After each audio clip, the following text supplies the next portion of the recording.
Pour un affront, pour un défi, pour une larme, pour tes yeux noirs, pour ces amours sans lendemain, pour ces renoncements qui attristent mon âme.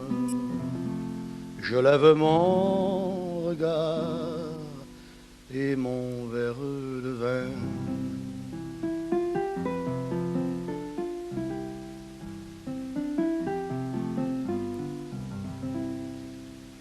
Pour un espoir, pour un désir, pour un sésame qui m'ouvrirait les portes d'un plus beau demain.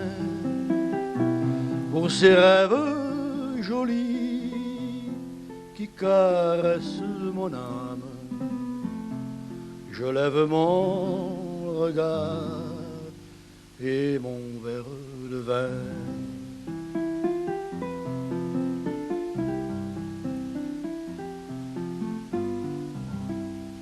Pour une fleur, pour un soleil, pour une femme, pour un frisson, pour un de ces plaisirs divins, pour un sourire ami qui réchauffe mon âme, je lève mon regard et mon verre de vin.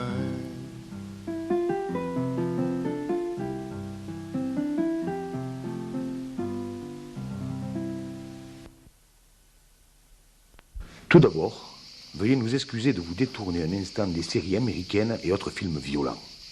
Ce que nous avons à raconter est tout simple et tout simplement de chez nous. Une histoire de soleil, de ciel bleu, de braves gens et de vin. Ce vin tellement dénigré qu'ils vont finir par nous culpabiliser au point de travailler nos vignes en cachette. Anti-alcoolisme, oui. Anti-vin, non. Il est tout de même la plus saine et la plus hygiénique des boissons. Demandez à Pasteur. Faisons un tour rapide de Puy-Sérié pour mieux vous le faire connaître. Ces ruelles, ces tours et ces porches médiévaux ont des allures moyenâgeuses.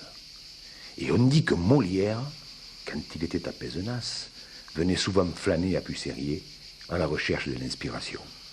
On dit, mais ce n'est pas tout à fait sûr. Voici le château. Avec ses vestiges de remparts du XIIe, il forme un grand ensemble à fière allure. On dit qu'Aznavour, conquis par son mystère et par l'histoire dont il est chargé, veut l'acheter et le restaurer. On dit, mais ce n'est pas tout à fait sûr. Là-bas, au loin qui domine, c'est la colline de Saint-Christophe, avec sa chapelle plantée au milieu des garrigues. De là-haut, on voit très bien la mer et la chaîne des Pyrénées. On dit que Napoléon, au moment de l'invasion de l'Espagne, en avait fait un observatoire. On dit, mais ce n'est pas tout à fait sûr. Par contre, ce qui est sûr, c'est que Puy-Sérié est touristiquement bien placé, à mi-chemin entre la mer et la montagne, que ses habitants sont sympathiques et que le vin qu'on y produit, qui doit son sucre au grand soleil, sans le voler aux betteraves, est naturel et bon.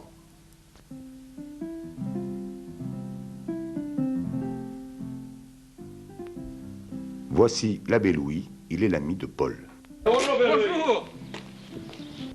Mais enfin, Eulalie, tu t'es déjà confessé hier. Tu n'as tué personne depuis. Alors, ça peut t'attendre. Tiens, si tu veux prendre un peu d'avance, tu vas me réciter Saint Notre Père et Saint Je vous salue Marie.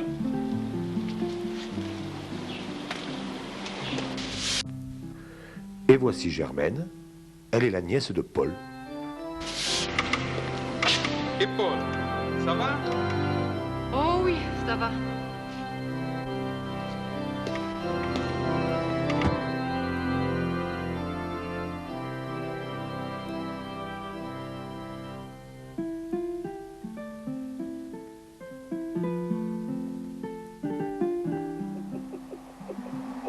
Mais enfin, au lieu arrête de rire, Augustin, viens m'aider. Qu'est-ce que tu as, mon fils? Oh. Allez, viens.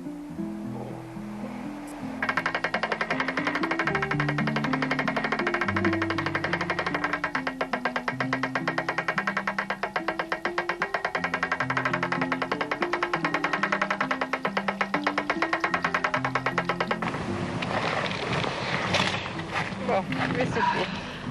Avec facture, on préfère l'eau de la fontaine de Louente à l'eau de la Douze. Et toi? Demande-moi la différence entre une limonade et un pastis, mais avec de l'eau.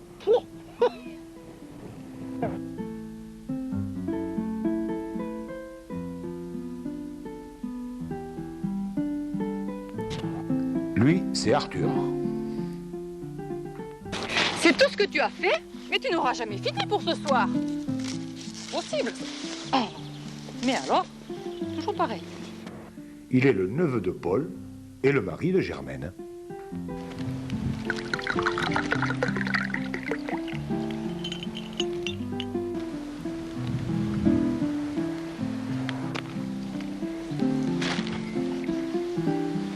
Je ne sais pas comment elle fait en buvant que de l'eau pour être pareillement pisse-vinaigre.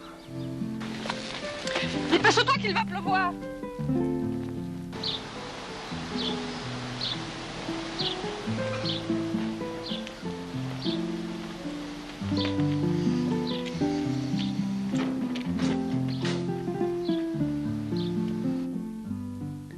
Et voici Paul.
Le vieux Paul était resté célibataire.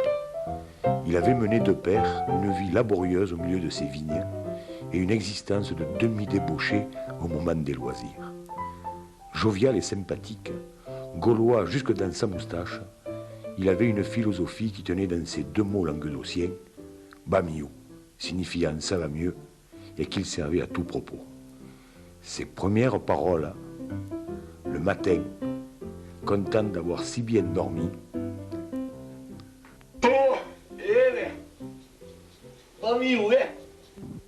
et même dans les circonstances qui s'y prêtaient le moins, il trouvait le moyen de placer avec naturel ces deux mots légendaires. Alors,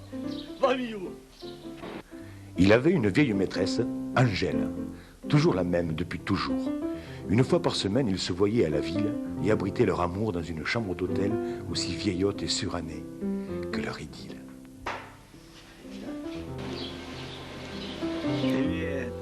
Tu sais, Angela, va m'y voir, hein.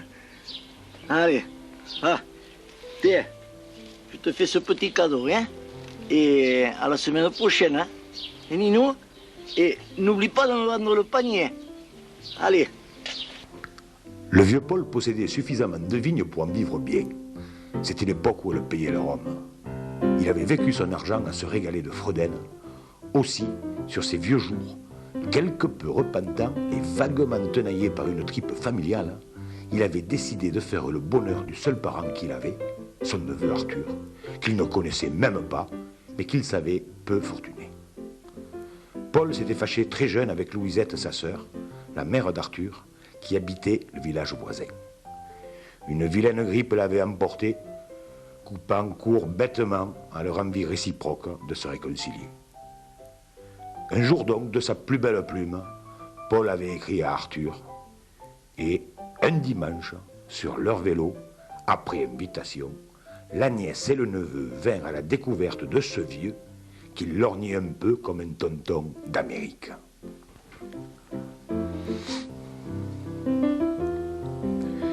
Un peu timidement, ils firent connaissance, et au cours du repas, un mini-drame muet fut à deux doigts de faire capoter leurs bonnes intentions naissantes.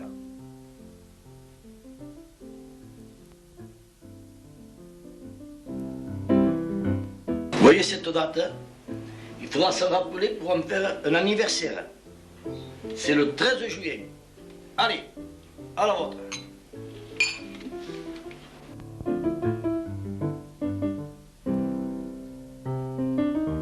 Et... Bamiou. Allez, bon. Paul réalisa comme un désastre qu'il avait invité chez lui, chose impensable, deux buveurs d'eau. Luttant fort contre sa nature, il posa pour la première fois sur sa table un peu de ce liquide qu'il croyait juste bon à se laver les mains, et diplomatiquement, ils célébrèrent quand même ce mariage bâtard de la fontaine et du tonneau.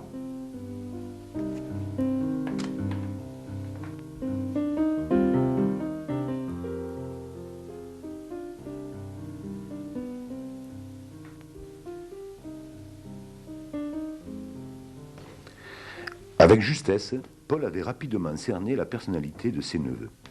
Arthur, bonasse et brave garçon. Germaine, tout en autorité et en finesse madrée, un rien antipathique. Malgré ce, l'invitation du dimanche devint une habitude, de même que l'habitude se prit de ne mettre du vin que du côté de Paul. Et un dimanche... Ça tombe dur, hein? Oh oui. Oh, mais avec ce déluge, vous n'allez pas partir en vélo, hein? Vous coucherez à la chambre, non? Ah, merci, tonton. Merci. Oui. Il est bon, hein? Vraiment ce gâteau, hein? Je vais vous trouver quelque chose. Hein.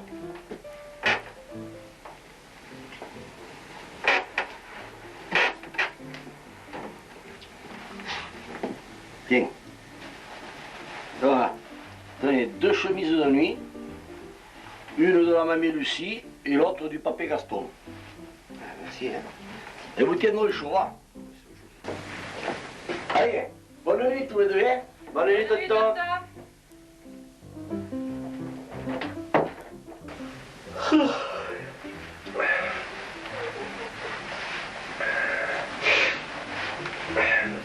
Tu vois, je crois qu'on tient le bon bout. Attends, ce n'est pas certain. Même s'il te propose la lune, fais semblant de ne pas trop la vouloir. Mais... Laisse faire. Cette grande chambre, avec son plafond haut et son papier jauni, leur donnait une agréable impression de quiétude et d'aisance solide. Il pouvait bien pleuvoir. Moi, tu peux dire ce que tu veux, hein, mais je pense que ça s'annonce bien. Écoute, j'éteins, tais-toi et dors.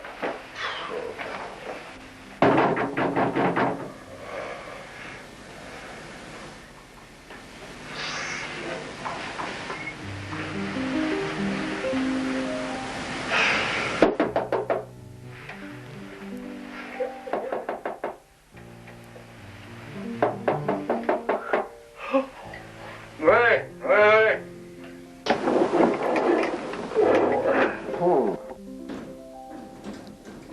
Bonjour les amoureux.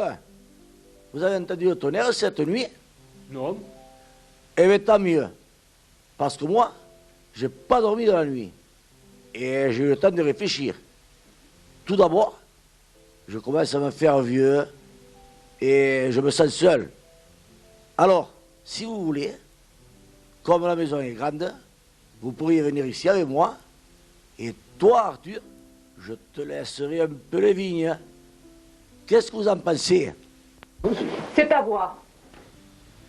Je sais que le Paul, il le garde chez lui, son neveu et sa nièce. Et oui, on m'a dit ça.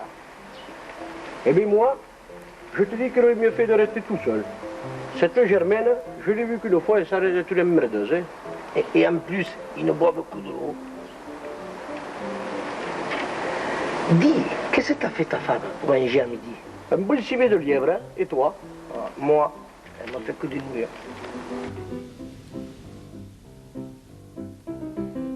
C'est à voir, avait dit Germaine. C'était tout vu depuis bientôt 2 ans. Le couple s'était installé dans la grande maison et Arthur s'occupait des vignes.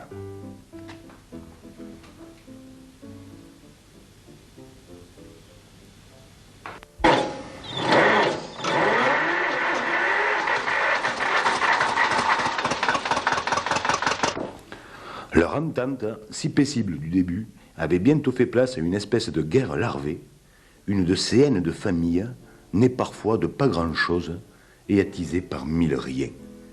Tout avait commencé par cet antagonisme naturel qui forcément devait naître entre ces buveurs d'eau et ce buveur de vin. Germaine avait fini par trouver insupportable et l'odeur et la vue de ce breuvage que l'autre en face dégustait avec ses bamiou. Et bamiou, ouais.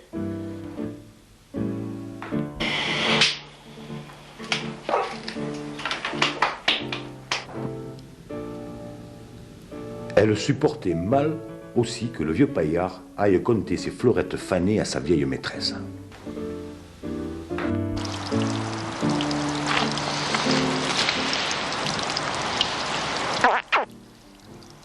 Et Nino, on se reverra.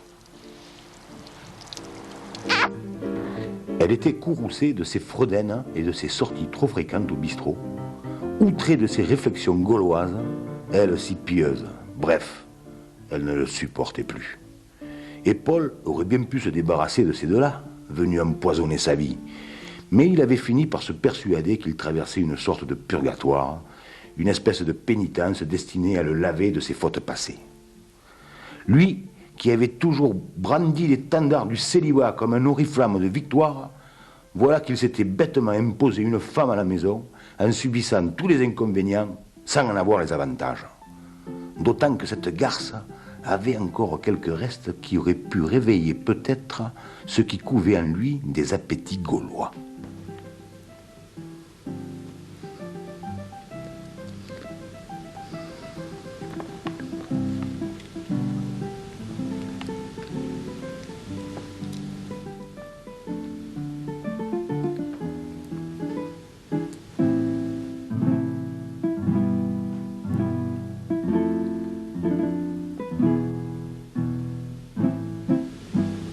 Ils étaient parvenus à cet équilibre subtil qui les faisait vivre comme sur les plateaux d'une balance, chacun sachant jusqu'où il pouvait agir sur le fléau sans détraquer le système.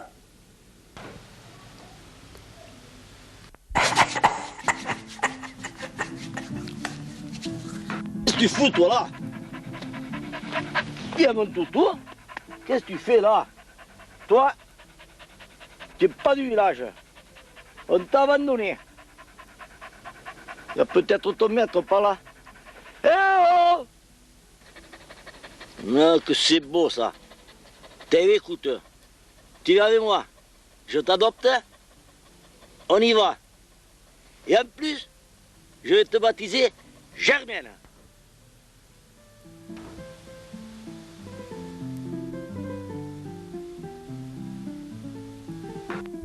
Cet Arthur, à la taille, il me laisse 10 coups. C'est pas des raisins qu'il va faire, c'est Mikakou, là. Créé Arthur et Zmadur. Et l'autre, Germaine. Je peux pas faire un pas dans ma maison sans qu'elle soit derrière moi, qu'elle me surveille. Bientôt, Vietnam va pisser. Et alors, elle a de ces mines, hein. Tiens, hier, à table, hein. J'appelle mon chien pour le faire manger. Hein. Germaine, tu veux un os? Eh bien, la nièce, elle a haussé les épaules. C'est vrai, elle venait de se faire mal à une dent en mangeant un morceau de viande qu'elle avait acheté chez Gaston. Mais enfin, c'est pas une raison si jamais mon chien s'appelle comme elle. Oui, Hein? c'est sûr. Et Louis, Oui. c'est pas de sa faute s'il s'appelle comme elle. Oui. Allez, ouais. Il critique ma façon de tailler. Hein, il critique. La pêche que cette année, qu'il n'y a pas beaucoup de récolte, hein.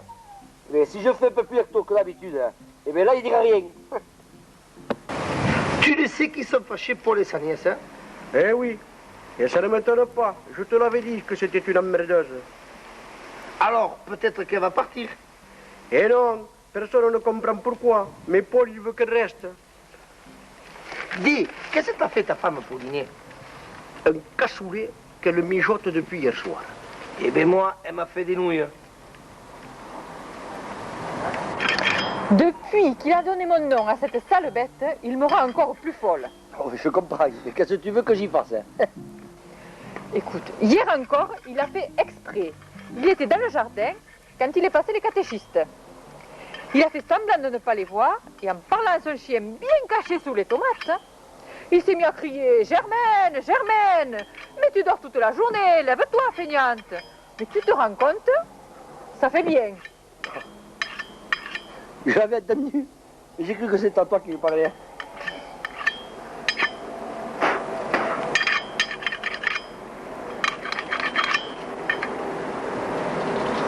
Oh non, non, non. Peut-être la boîte, hein? Oh, j'avais oublié. On est le 13 juillet. Mon Dieu, quelle journée nous allons passer aujourd'hui! Le vieux Paul buvait son bain modérément. Seulement, chaque année, le 13 juin, à seule fin d'enrager sa nièce, il se saoulait au bistrot jusqu'à l'inconscience. Il poussait sa brouette de jardinier qui devait servir à le ramener. Tout ce que le village comptait de bons vivants n'oubliait pas la date et l'attendait. Amis du vieux paillard, tapez sur vos bedaines, remplissez vos godets, faites pas de faux cols, mais ne trahissez pas la fête du vieux Paul. Les frasques, les écarts du tendre phénomène, c'était fait seulement pour emmerder Germaine. Bateau. Salut les amis.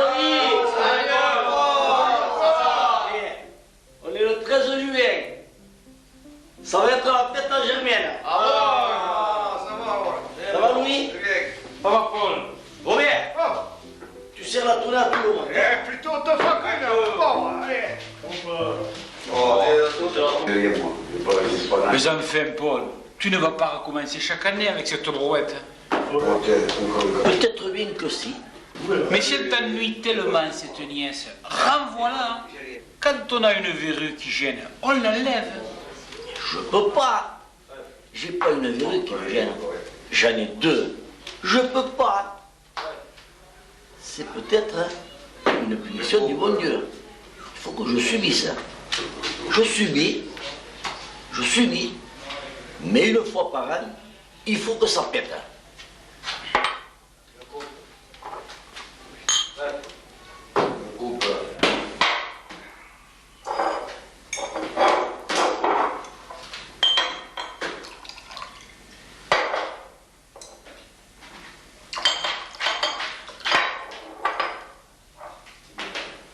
Paul, je ne suis pas d'accord, mais je te comprends. N'empêche que je suis vraiment navré que ce vin que tu respectes tant serve, ne serait-ce qu'une fois par an, à te faire perdre la raison. Ah, mais non. Aujourd'hui, je bois autre chose. Et si je suis un peu sot, ce ne sera pas avec du vin. Et... à la tienne, j'aime bien. Tiens, je préfère me retirer dans mon église. On se reverra demain. Bah, voilà.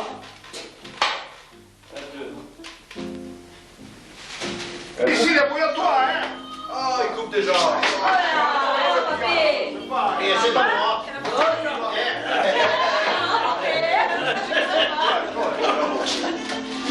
Ouais, alors, s'il vous plaît.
Le 13 juin, donc, pendant que Paul se dépensait au café, Germaine s'abîmait à l'église dans des prières pathétiques, torturée jusqu'au tréfonds de sa pensée par le bruit lancinant de la brouette qui la poursuivait.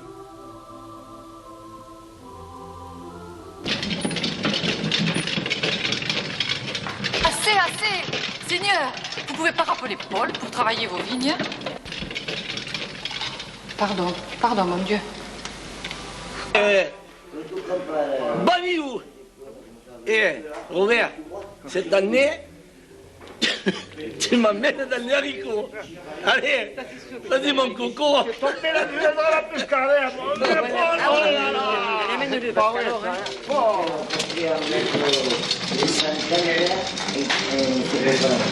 eh ben dis donc. Ce pauvre Paul.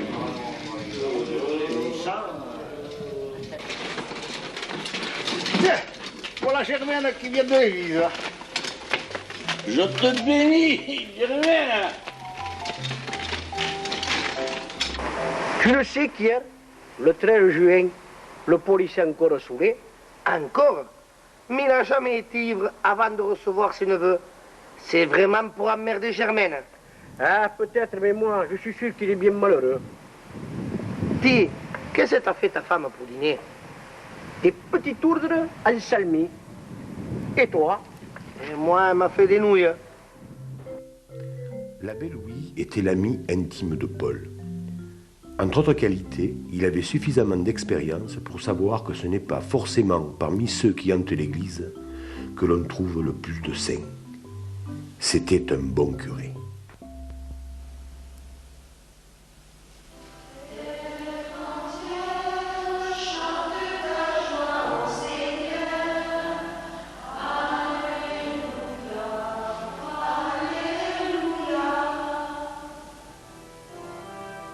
Ite misaes.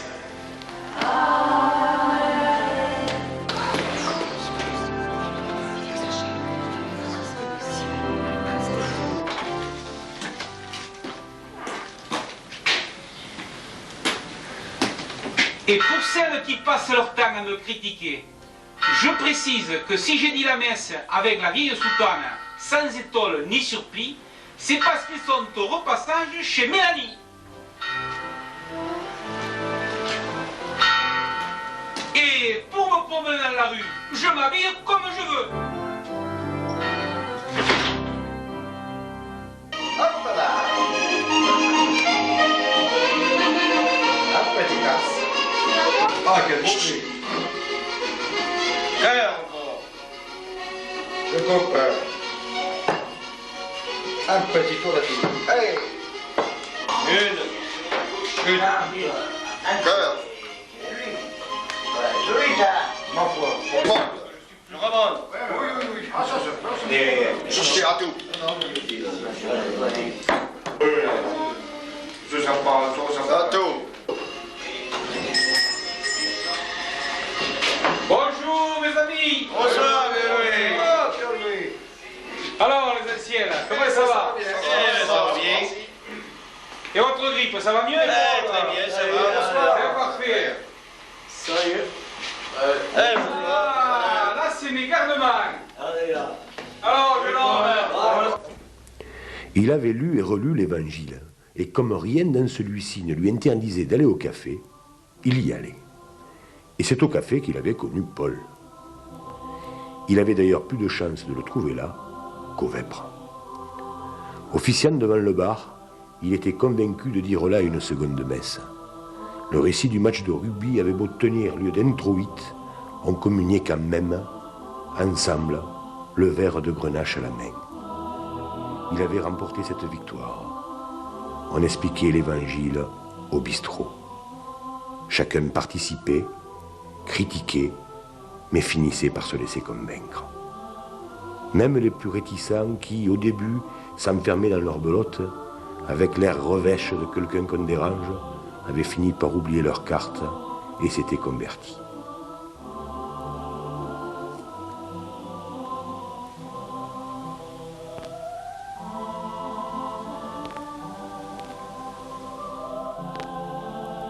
Évangile selon saint Matthieu. La nouvelle justice est dans l'accomplissement de la loi. Vous avez appris qu'il a été dit œil pour œil, dent pour dent. Eh bien, moi, je vous dis de ne pas riposter aux méchants. Mais si quelqu'un te gifle sur la joue droite, tends-lui encore l'autre. Vas-y, Bruno, vas-y, donne-moi une gifle. Père Louis, je peux pas. Comment tu peux pas? Et dimanche dernier sur le stade, tu n'as pas pu la donner la gifle? Pareil. Voilà. Et il n'y avait pas grand monde à la messe. Mais je l'ai remarqué, oui. Regardez-moi tous ces gens dans ce café. Allez, vas-y, dépêche-toi. Dépêche-toi.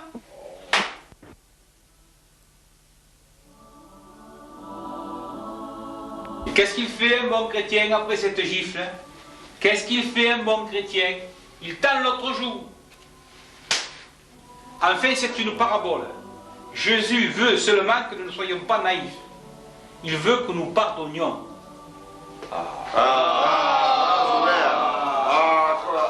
Merci mon Dieu.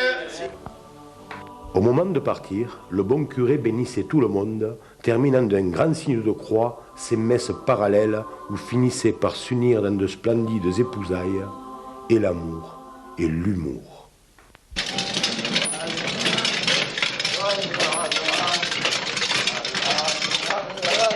Le vieux Paul et le brave curé s'aimaient beaucoup, et le père Louis supportait tristement l'annuelle soulerie de son ami.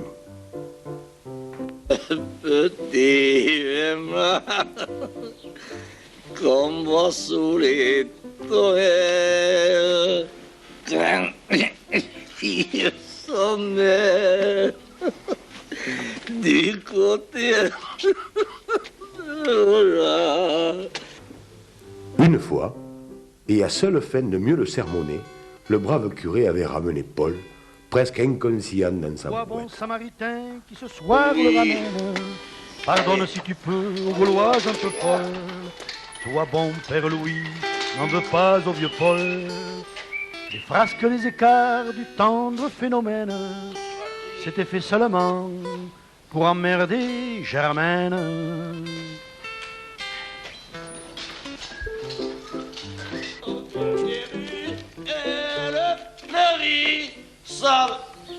Chut! Oh, amoureux, un peu de rêve et le ciel.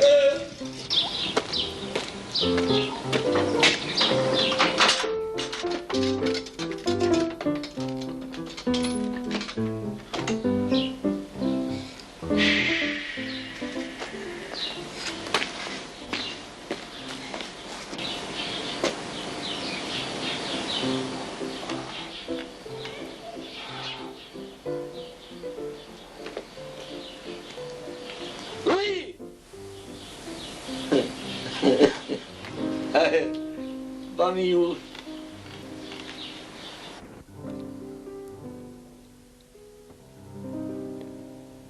Quand Paul avait cédé ses vignes à Arthur, il s'était réservé un petit arpent, niché dans les garrigues, qu'il travaillait avec amour.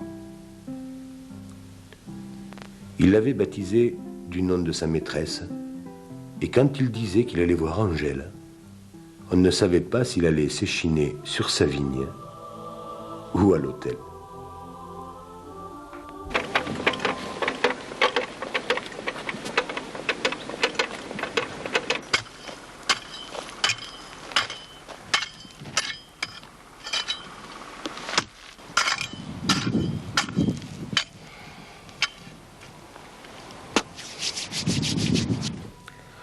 Pour le protéger des lapins qui le lui disputaient, Paul avait entouré cet arpent d'un grillage qui lui donnait un air d'intimité.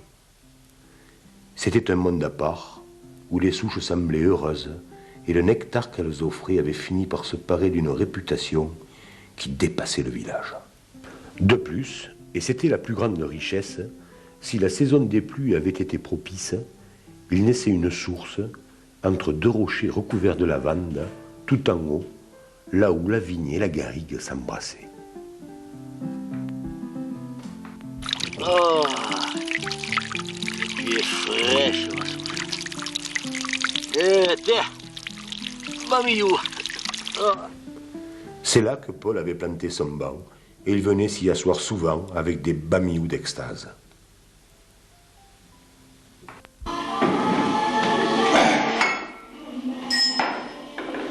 Bonjour.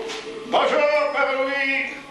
Dis Robert, si tu vois Paul, Oui. rappelle-lui que c'est cet après-midi à 3 heures. Il comprendra. D'accord, je ferai la commission. Il y avait entre Paul et le père Louis un secret sympathique qu'on ne sut que plus tard.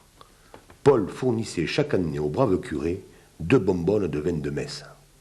C'était là son denier du culte. Salut tout le monde. Bonjour, Paul. Dis Robert, Voilà. si tu vois le père Louis, Oui. tu dis qu'il passe à 3 heures. Ah oui, mais je veux te dire... Non, là où ici. Après, si je sais ça, moi... Alors, allez, tiens. Et là qui?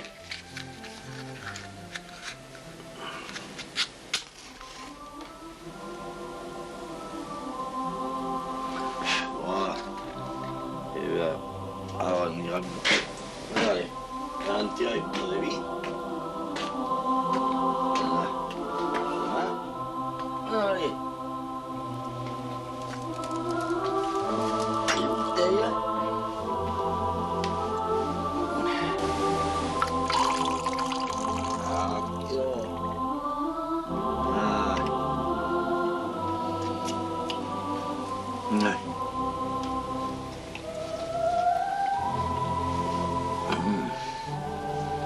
Pas mi-chang, hein?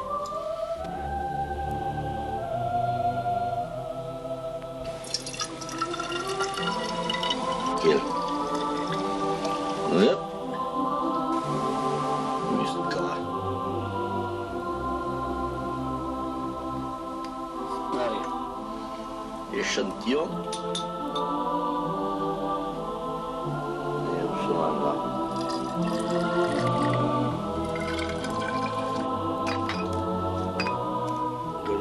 C'est bon, c'est bon. Et allez, allez, allez. Ah. Voilà.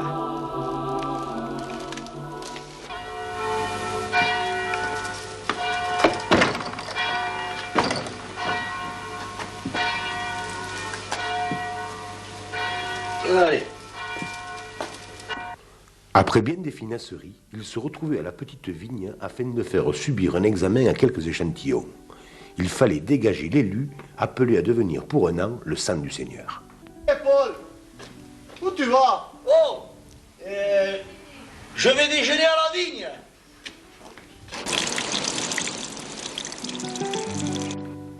C'est que l'affaire était d'importance.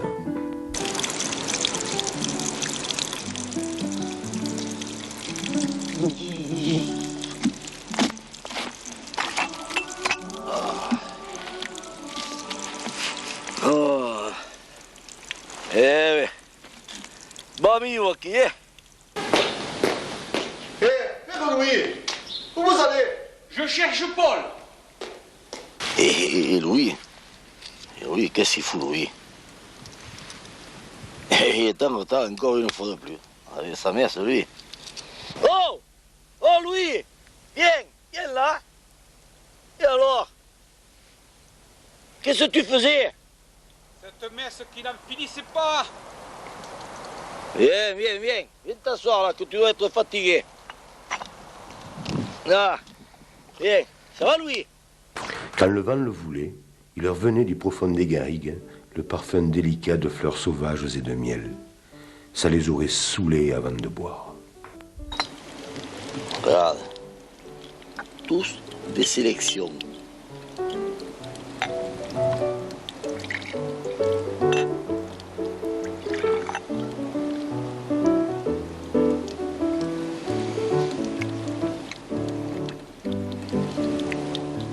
Qu'est-ce que tu en penses, Louis?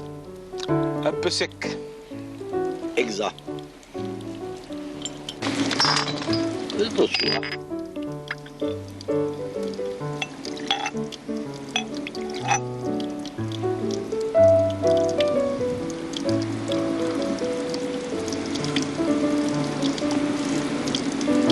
Petit coup de bouchon. Moi, je le trouve un peu jeune. Ah, yeah, on continue, Louis.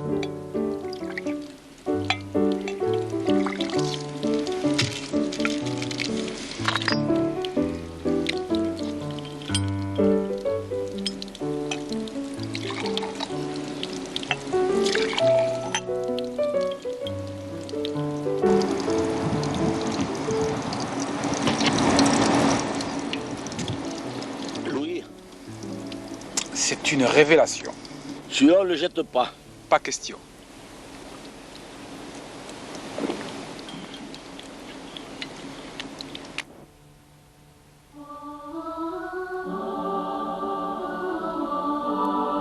Seigneur, je te présente le vin de messe de l'année. À la vôtre. À la vôtre. Oh, mais ces cigales, laissez-les chanter. Elles vont très bien. Elles vont très bien, tu sais. Tu vois, Paul, il y a quand même quelque chose que je regrette. Ah bon, et quoi? Qu'il n'y ait qu'une communion par office. Oh, coquin. Voilà. Dis, Louis, à propos, à quelle heure tu as la messe ce soir? À 6 heures. Et toi, la pétanque? Moi, 6 heures, pareil. Alors, on a le temps de faire une. Allez, on y va.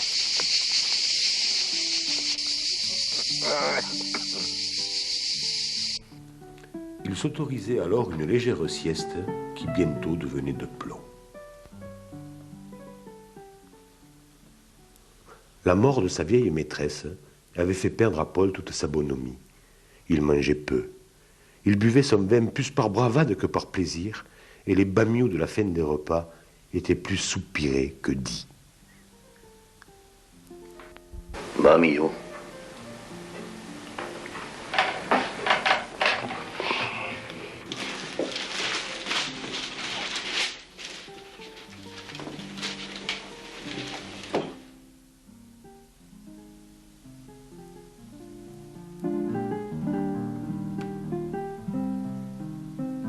Malgré tout, comme on était le 13 juin, il avait pris sa brouette.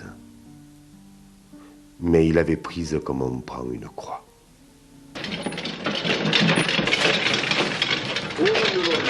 J'avais oublié qu'on était le 13 juin. Ça recommence.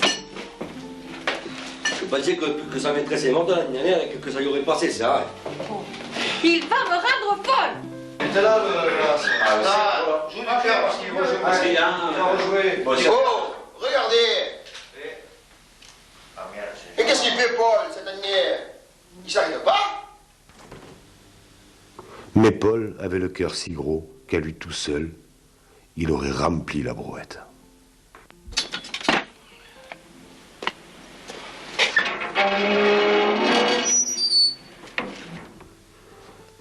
Paul était de ces gens rayonnants dont on dit que rien ne les touche, mais ceux qui disent cela ne connaissent rien des gens.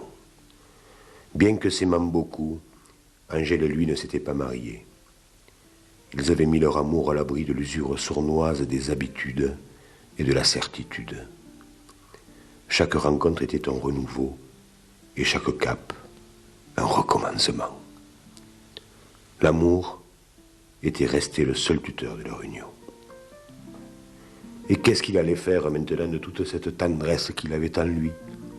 Et les deux autres dans sa maison, avec leur cœur fermé qui ne recevait rien. Il leur avait tout donné, mais était-ce trop leur demander qu'en échange simplement ils soient moins cons? Et si c'était leur demander l'impossible? Ils se sentaient fatigués, fatigués de leur guéguerre absurde, fatigués de ce mur qu'ils avaient élevé au milieu de sa maison, en travers de sa table. Il sentait qu'il n'avait pas à peiner pour être le plus intelligent des trois. Aussi, il décida que c'était à lui d'arrêter cette guerre et de faire le premier pas. Il savait trouver Germaine à la messe et il pensait que c'était là le meilleur endroit ainsi que le meilleur jour pour des retrouvailles et des pardons. Il prit congé d'Angèle et plein d'espoir, il se dirigea avec sa brouette vers l'église.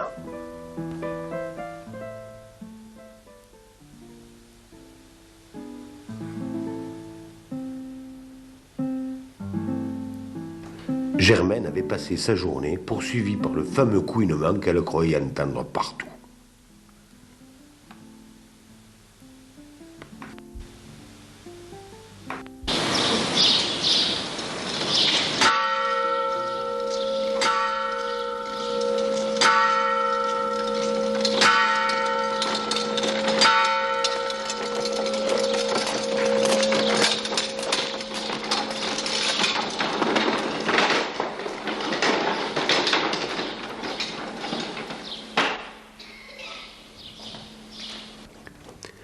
Venant de la grande lumière et du grand soleil, Paul fut surpris par la pénombre et la fraîcheur. Ses yeux peu à peu s'habituèrent, et alors qu'il pensait ne voir que des dos, il fut surpris de n'apercevoir que des visages. Il ne lut que de la sévérité dans tous ses regards, et se sentit accueilli comme un clown dans un enterrement.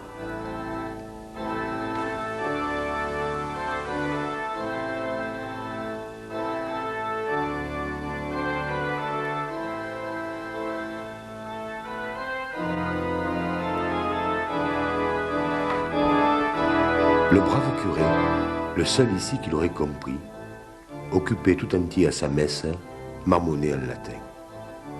Ses deux mains, comme deux battoirs ouvertes dans un geste d'amour, il était plongé dans son livre et ne s'était aperçu de rien.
Il a eu le culot de venir me larguer dans l'église et tout le monde s'est moqué de moi. Bon, qu'est-ce qu'il fait maintenant? C'est midi et demi, on va tout de même pas attendre qu'il ait cuvé son vin. Va voir si Paul est là-haut. Va chercher Paul.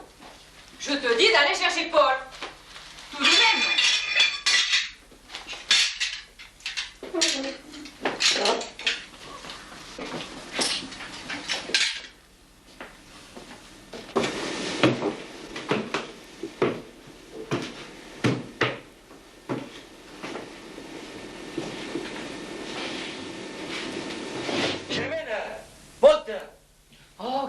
encore. Vite, vite, monte.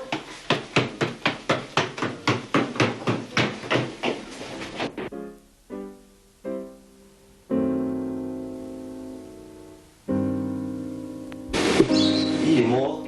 Il est mort. Et lui?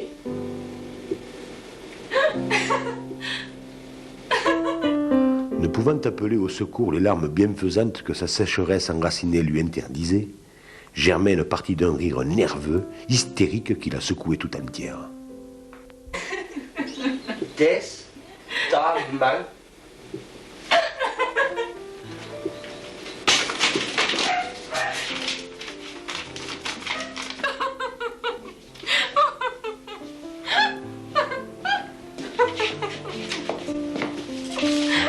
À la lecture de ce testament, son rire nerveux redoubla. Bamiou?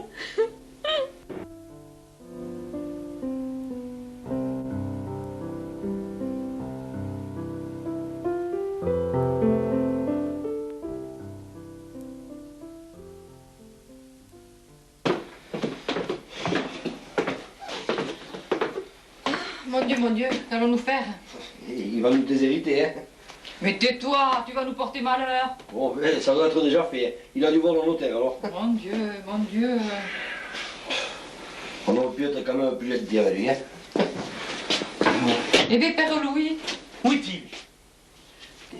Où est-il? Où est-il? Il est dans sa chambre, hein. Non, non, laissez-moi seul avec lui. Ça doit faire plus d'une heure qu'ils sont là-haut. Je me demande qu'est-ce qu'ils doivent se dire, hein.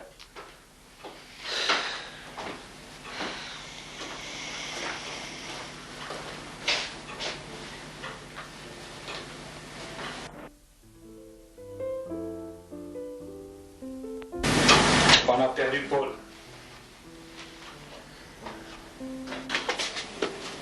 Et pour me promener dans la rue, je m'habille comme je veux.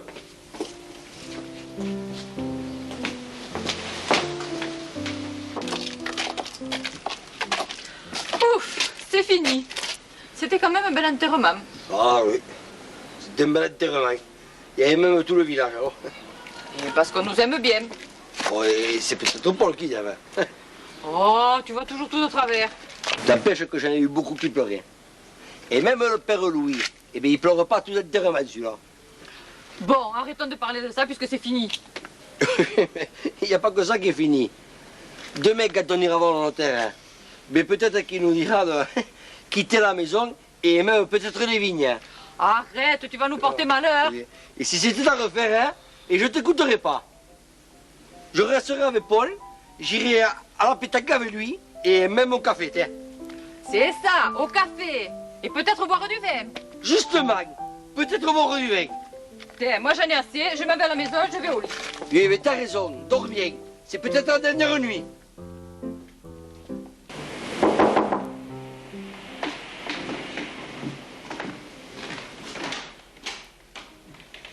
Entrez, je vous attendais.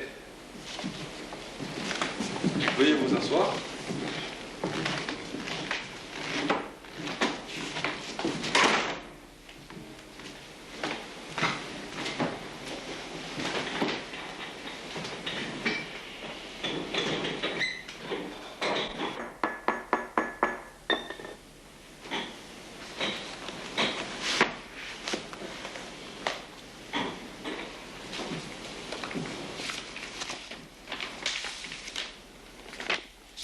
Ah, on l'ouvre ce testament.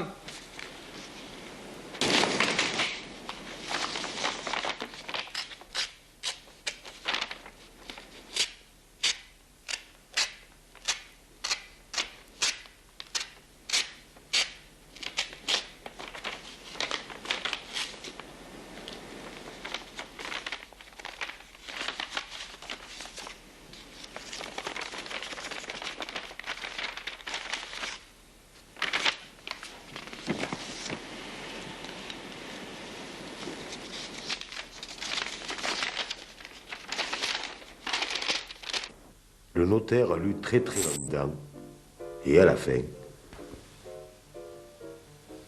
Vous héritez. Et on hérite de tout? De tout. Et même de la vigne des Carrigas? Même de la T'as jamais là, même la vigne des garrigues, hein. Oh, monsieur le notaire, hein. Oh, oui,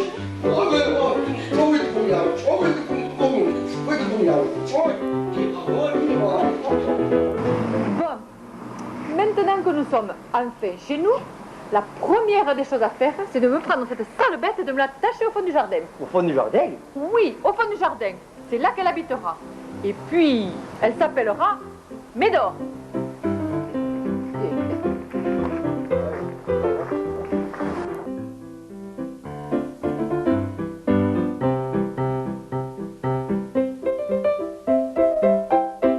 Tiens,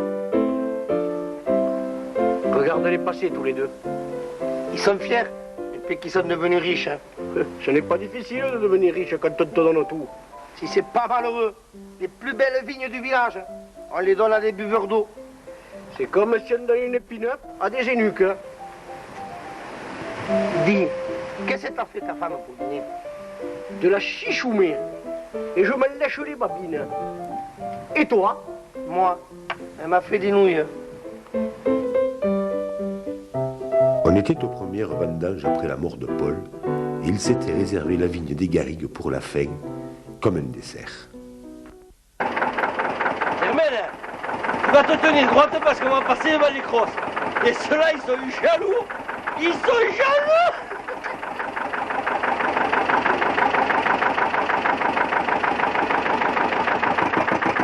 Allez, tais-toi, hein.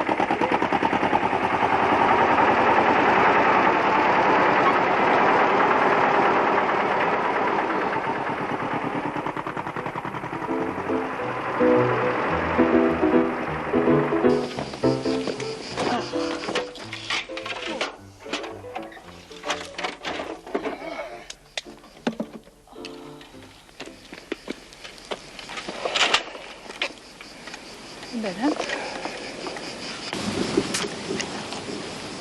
Ça menace, hein. C'est quand même une belle vigne. Les ânes sont tous jaloux. Oui, mais elle nous appartient.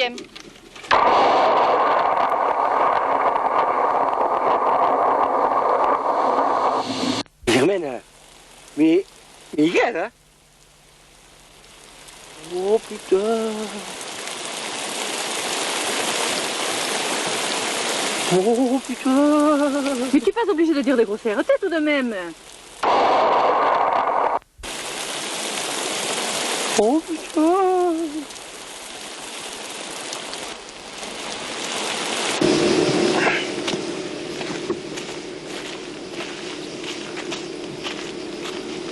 C'est alors qu'ils virent ces deux oiseaux qui leur sembla-t-il se crier l'un à l'autre, hein, Bamiou.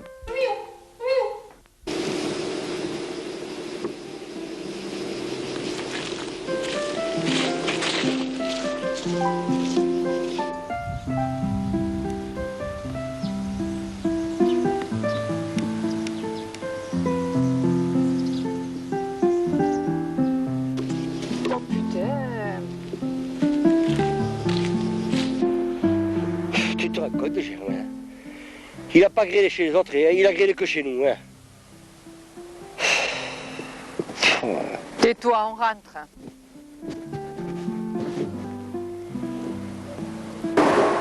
Dis, tu le trouves naturel qu'il grêle seulement sur la vigne de Paul? Naturel, peut-être pas. Mais encore que, des fois, la grêle suit les vallons. Et dans le vallon du fond de Marco, la seule vigne qu'elle rencontre, c'est celle de Paul. Et moi, je te dis que c'est une farce du vieux Paul. Et que, de là-haut, il doit bien s'amuser. Dis, qu'est-ce que t'as fait ta femme pour dîner? Un ragoût de mouton avec des olives. Et toi? Moi, elle m'a fait des nouilles.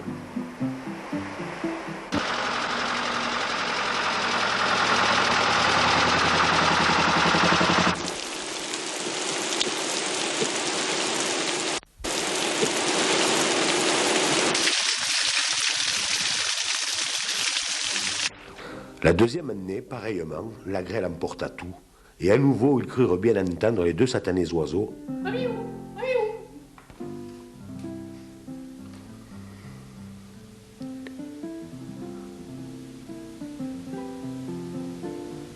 Ils avaient tout essayé pour conjurer le mauvais sort. Ils avaient planté des croix, mis du rameau béni, et même, on peut bien se servir à 2 crèmeries, soumis le cas à un charlatan.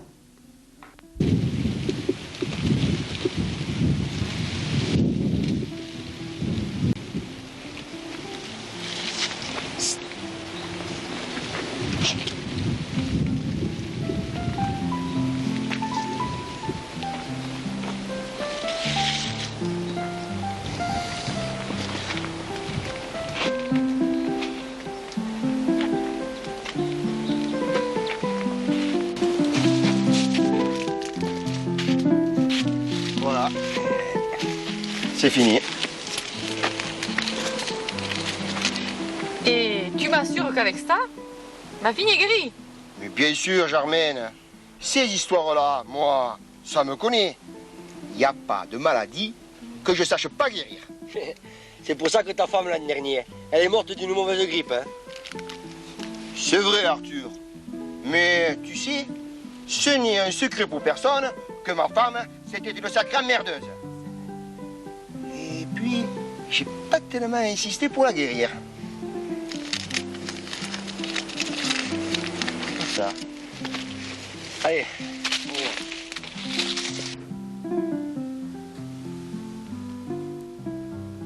Mais rien n'y avait fait. La grêle, encore, emporta tout.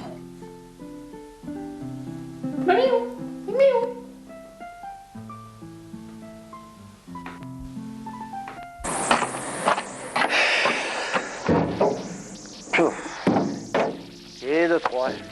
C'est pas possible, hein. Il nous a maudits, hein. Germaine, il nous punit. Il nous punit. Oh. Oh.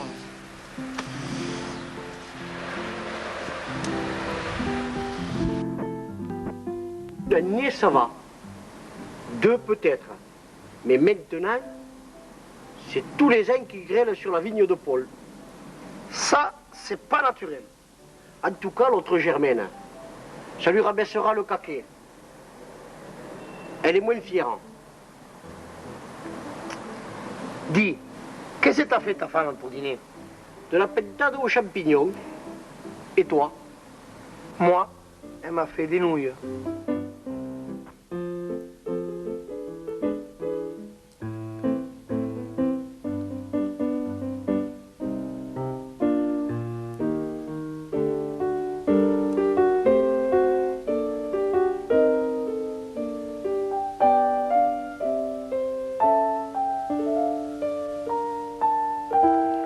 Depuis ces événements, il sentait dans le regard des gens une espèce d'animosité qui faisait perdre à Germaine un peu de la superbe nouvellement affichée.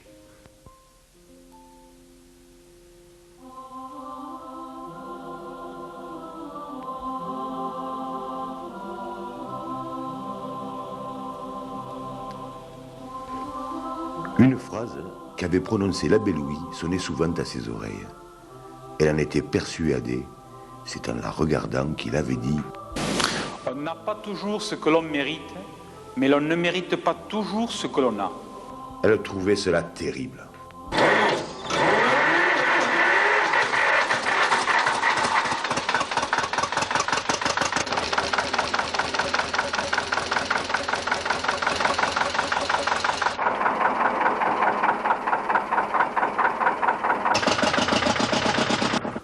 On arrivait au 4e vendange après la mort de Paul.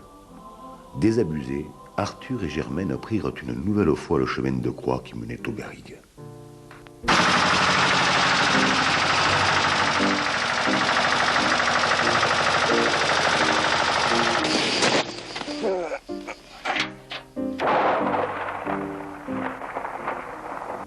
Mon Dieu, ça va recommencer comme les autres années. T'es amené à bord au moins? Oui, tiens, j'ai apporté le cochon.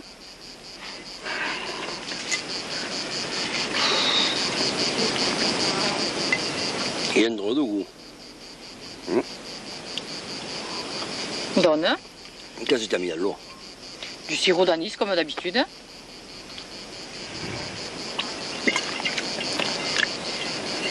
C'est vrai, il n'a pas le même goût. Tu vois, il est meilleur.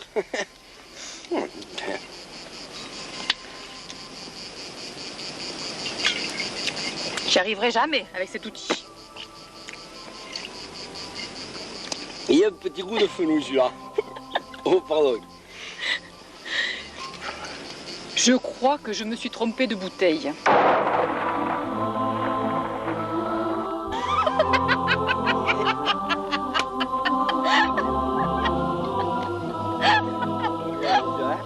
C'est alors qu'il se produisit un fait extraordinaire.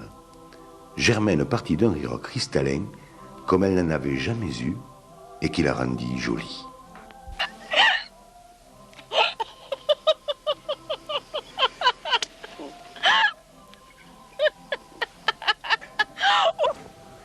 Elle réalisa à demi effarouchée, mais en redoublant ses rires, qu'elle avait dû faire confusion et mettre dans le cruchon un reste de pastis de Paul.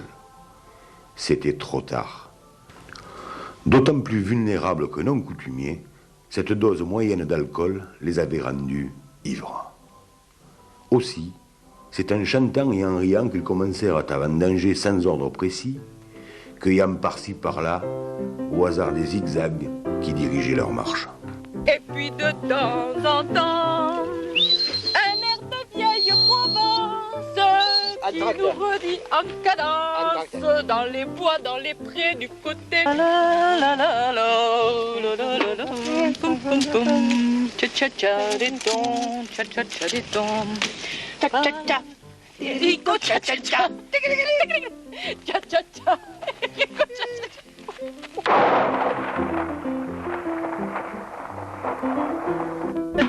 Allez, ça se fête.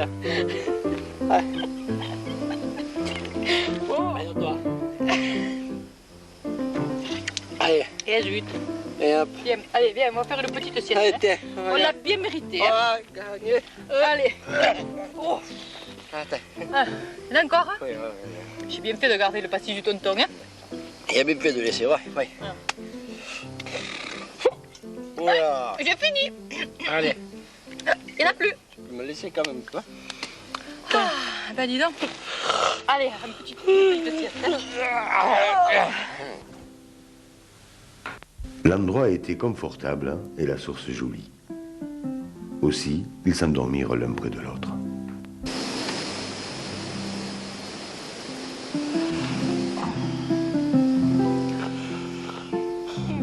Quand ils se réveillèrent, ils étaient dégrisés. Le vent d'automne avait chassé les nuages du côté de la mer. La garrigue était éclairée d'un soleil complice et les comportes serrées près du tracteur débordaient de raisins. Regarde toutes les comportes pleines. Ça alors, c'est bien la première fois. Oh. Ils se regardèrent émus, et pour la première fois depuis longtemps, ils se sourirent et essayèrent gauchement de s'offrir un baiser. Ils ne furent pas longs à faire la relation entre leur beuverie et la réussite des vendanges. L'année suivante, ils firent une expérience. Le jour de la cueillette, ils burent ce qu'il fallait pour être à moitié ivres. La grêle leur prit la moitié de la récolte. Désormais, ils savaient ce qu'ils devaient faire.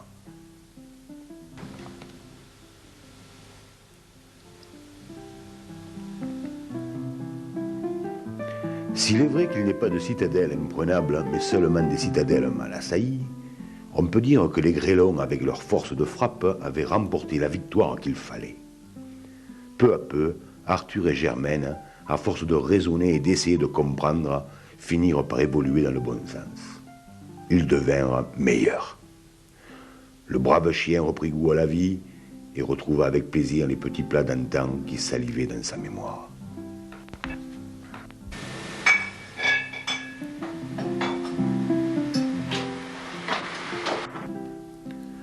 Un jour, solennellement, à l'heure du repas, Arthur monta une bouteille de la cave. Ce fut peut-être l'événement le plus marquant de leur vie. Tout d'abord, ils prirent plaisir à voir couler dans les verres ce liquide chatoyant, tout chargé de légendes et de soleil. L'ivresse involontaire qui leur était venue par l'erreur de Germaine avait éveillé en eux, surtout en elle, des appétits nouveaux. Une sorte de viol avait défloré son abstinence. Elle s'éveillait au vin comme on s'éveille à l'amour. Elle huma longuement le verre lumineux qui fleurait le tonneau, puis lentement, religieusement, avec les gestes doux d'une vierge consentante, elle y trempa les lèvres. Elle se souvint avec tristesse du frisson de répulsion qu'il avait secoué le premier jour devant Paul, et elle regretta d'autant plus que le frisson d'aujourd'hui la remplissait de joie.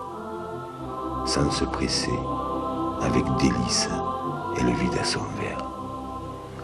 Le vin se répandit en elle comme un sang nouveau, et lui sembla prendre la communion.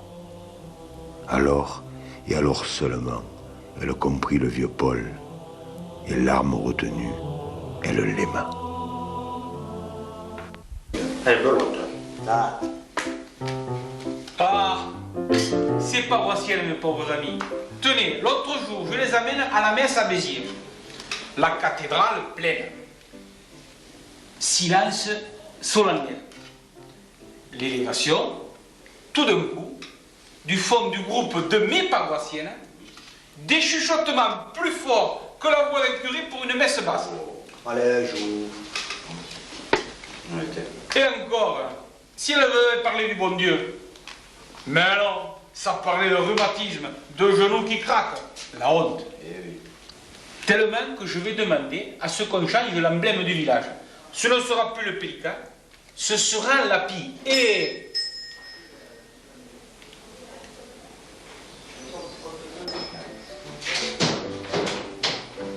Bonjour tout le monde. Bonjour Arthur.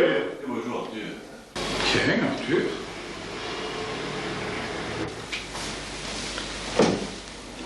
Eh bien, qu'est-ce que je te sers? J'ai du Perrier, du Vichy-Saint-Yor, de la Badois, de l'eau de la Douze, de l'eau de Vichy, de l'eau de... Donne-moi un rosé. On m'a dit qu'il était bon ton rosé.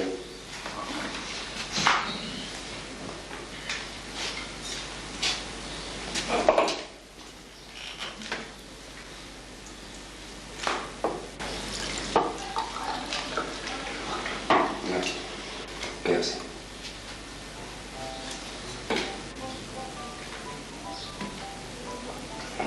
Il est bon. Oh, mon frère, il y a Germaine. Bonjour la compagnie. Bonjour.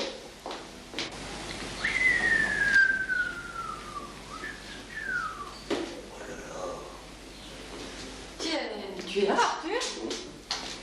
Ah, mais tu es en train de goûter le rosé dont on m'a parlé, qui est si bon. Donne-moi ton verre que je le goûte. Il est fameux.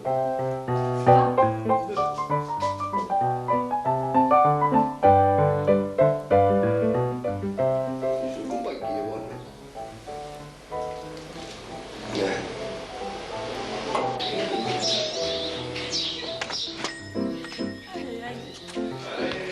Allez, allez, à la prochaine. Au revoir.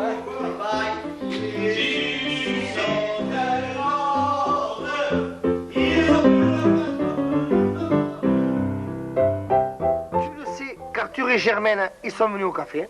Non, ce n'est pas possible. Si, et même qu'ils ont bu du vin. Tu le demanderas à Robert. Ils ont bu du vin, et mes pauvres, ils me deviennent sympathiques. Dis, qu'est-ce que t'as fait ta femme pour dîner? Les oiseaux sur canapé. Et toi, la tienne, elle t'a fait des nouilles. Eh oui, elle m'a fait des nouilles. Mais enfin, elle ne sait pas faire la cuisine, ta femme? Si, mais depuis qu'on s'est disputé et que je l'ai traitée de grosse nouille, chaque fois elle m'en fait maintenant. Tous les jours. Chaque jour. Et couillon, la prochaine fois, traite-la de grosses langoustes. Ah oui.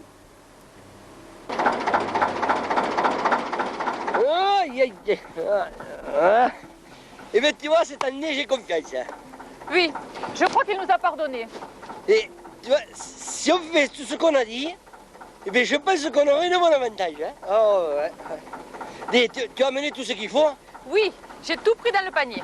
Bon, eh bien, on y va, hein? On y va. Allez, tiens-toi bien, hein? Oui. Allez.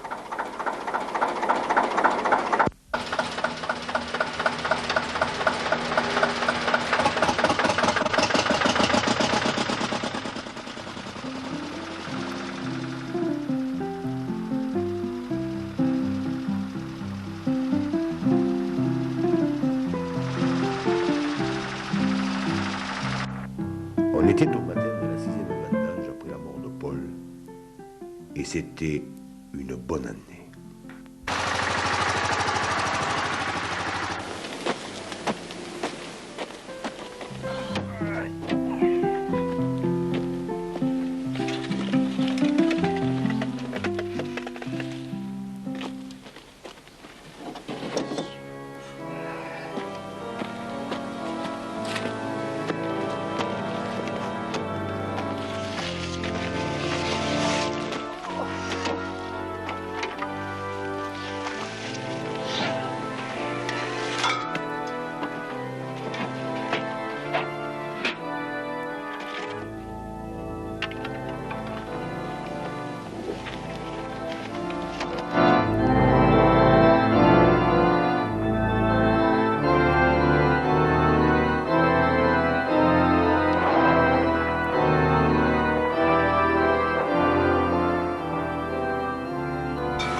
Désormais, ils savaient de quel prix ils devaient payer leurs raisins.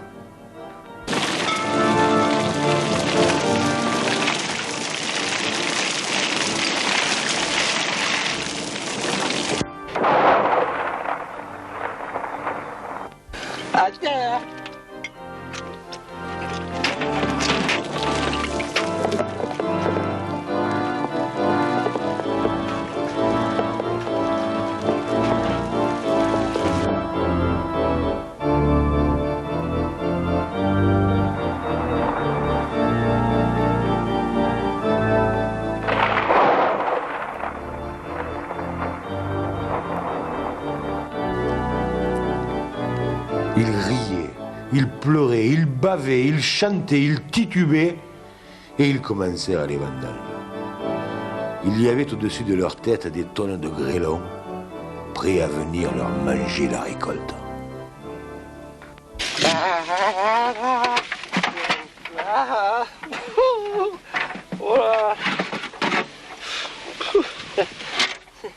Jamais là, j'ai comporté les bouches.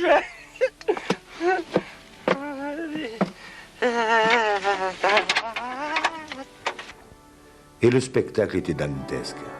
Couverts de boue, dégoulinant de pluie, ils luttaient pour garder un peu d'équilibre contre les efforts conjugués de l'ivresse et du vent. Heureusement guidés par l'idée fixe qui émergeait des fumées de l'alcool, têtus, patients, presque impassibles, ils disputaient leur vigne aux éléments. À la fin, ils achevèrent à la cueillette sous un ciel en furie qui n'était pas allé plus loin que les menaces.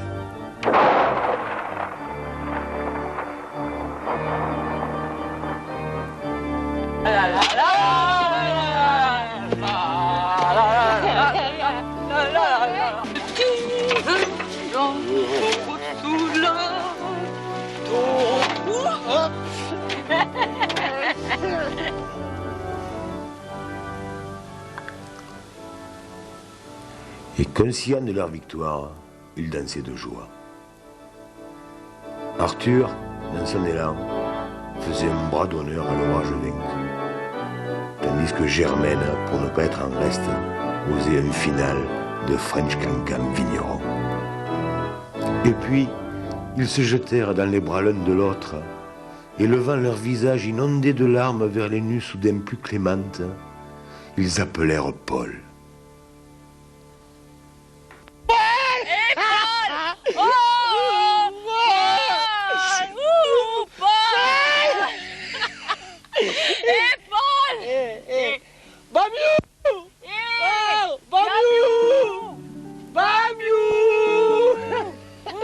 Bamiou! Ces oiseaux dans le ciel n'étaient plus diaboliques. Dans le cœur de Germaine et d'Arthur naissait confusément comme une certitude. Quelque chose ou quelqu'un, et qui faisait partie de l'âme des Garrigues, pour les récompenser, protéger à jamais la petite vigne de Paul.